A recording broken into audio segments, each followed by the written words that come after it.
Kelompok bersenjata Tentara Pembebasan Nasional Papua Barat, TPNPB, yang merupakan sayap militer dari Organisasi Papua Merdeka, OPM, mengklaim telah menembak 3 anggota aparat keamanan Indonesia dalam insiden kontak senjata yang terjadi di Kabupaten Puncak, Papua Tengah.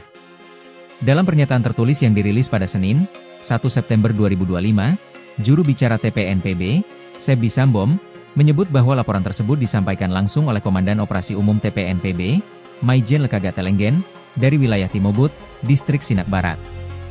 Baku tembak dilaporkan berlangsung sejak Jumat hingga Minggu, 29-31 Agustus 2025.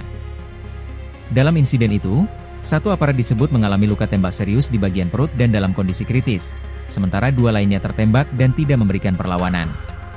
Ketiga korban telah dievakuasi ke Timika menggunakan pesawat dari Bandara Sinak pada Sabtu pagi. Dalam pernyataan lanjutan, Lekaga mengklaim bahwa pasukan TPNPB dari sejumlah wilayah telah bergabung untuk melakukan perlawanan terbuka terhadap aparat keamanan Indonesia.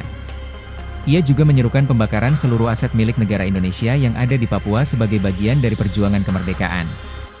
Selain itu, Lekaga menuding pihak pemerintah menutup-nutupi jumlah korban di pihak aparat dan membatasi akses media terhadap informasi konflik yang sedang berlangsung di lapangan.